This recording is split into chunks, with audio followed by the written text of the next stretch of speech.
And pumasok lang ako dito sa toilet, banda ng gym namin. Tapos may na-discover ako bakon. So ito yung CR ng pambabae. Tapos sa loob niyan, merong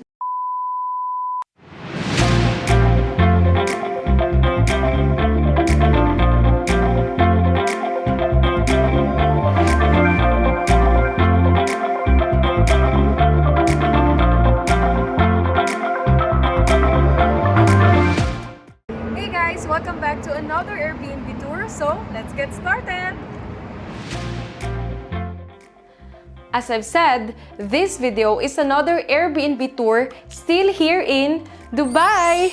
Basically, this is our second home since we got here in Dubai. And if you haven't checked yet, the first Airbnb tour that I've made for our first Airbnb, which is located in Dubai Marina, you can check out the link here, somewhere here, or find the link in the description box below. Also, if you haven't subscribed yet to my channel, please click the subscribe button and the bell icon below so that you will not miss another Airbnb tour that I will make, maybe still here in Dubai or in another country. So, click now. Okay, let's get started and I hope you will enjoy it too. Our new Airbnb is situated in Business Bay, Dubai. So basically, the area is full of buildings, and buildings. Well, I thought it would be only like that, but we are also near to the famous museum called the Museum of the Future. And yes, this museum will allow visitors to experience future technologies through interactive demonstrations and cutting-edge simulations. But guys, we've never been there, so I can't give you more details. Maybe soon then. Beside the museum, we are also near in the tallest tower in the world called Burj Khalifa. And I will insert a few clips here now on how happy I am when I saw it. Well, it's not obvious because of my mask, guys, but I am really shocked and mesmerized when I first witnessed this. Okay, too much for what's near in this Airbnb. Now, let's proceed to our apartment. So, we are on the way to the apartment and we need to go to the floor. And this building has 6 elevators to accommodate all the tenants here. Now, let's start exploring the living area. I super love the Scandinavian design here. I love the playful accent color on the sofa, the pillows, and this cute gray chair. Although the space is relatively small, but the simplicity, minimalism, and functionality of the room are perfectly great. Bench and Kiki use this area to work too.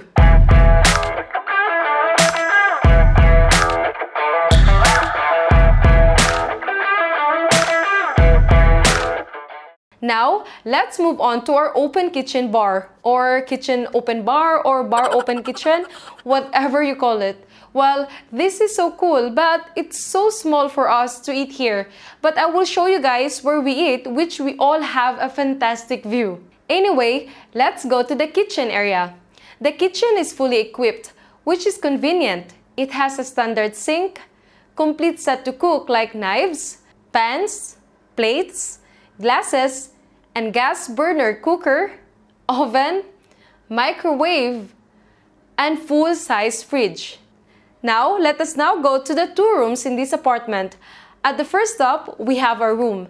I'm super in love with this room because of its modern look. The bed is so cozy, incorporating with the luxe bedding. They also got here this lovely painting, huge mirror, and the best part here is this mirror door connected to the balcony. Now, this room has its own toilet / bathtub, super spacious, but there is no curtain here. That's why I all time spill the water when I'm taking shower. Too bad, but well, moving on, let's invade Killian's room. He has this beautiful and cozy double-sized bed. Super love the tone of the color in his room. This lovely painting.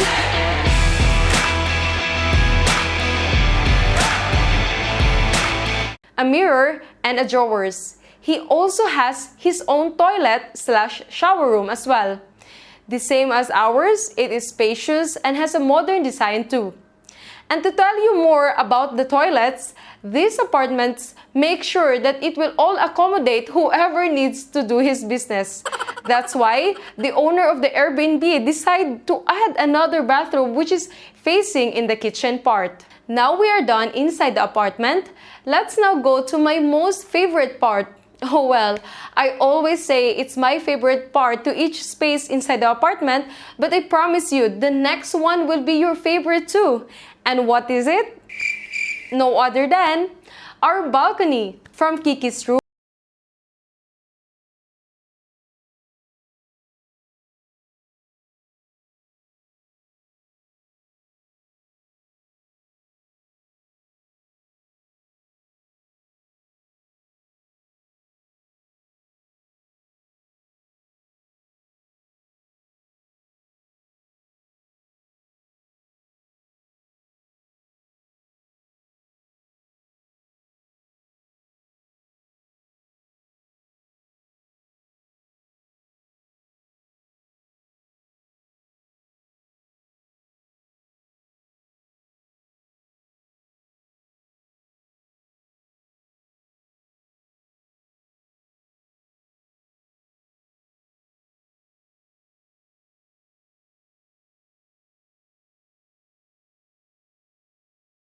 Now we are done with what's inside our apartment, let us now discover the facilities offered in this tower. First up, we have a gym here, and it is usually intended for the tenants. The equipment is enough and it is surrounded with mirrors too. But the very interesting part that caught my attention here is this. So guys, tapos na ako mag-workout. So 35 minutes yung ginawa kong running.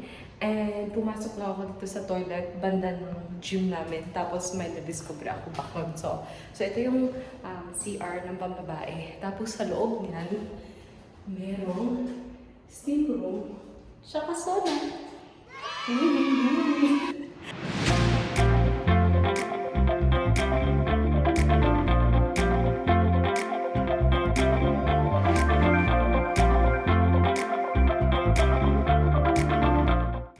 So, Benj also told me that they also have a steam room and a sauna on the boys' part.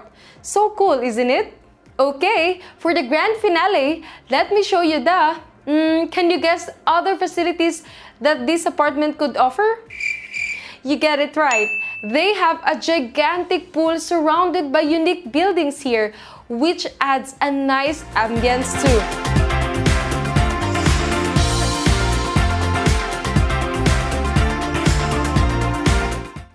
So, that is it for today, guys. Hope you enjoy watching this video. If you have any questions regarding this Airbnb, please comment down below and I will get back to you soon.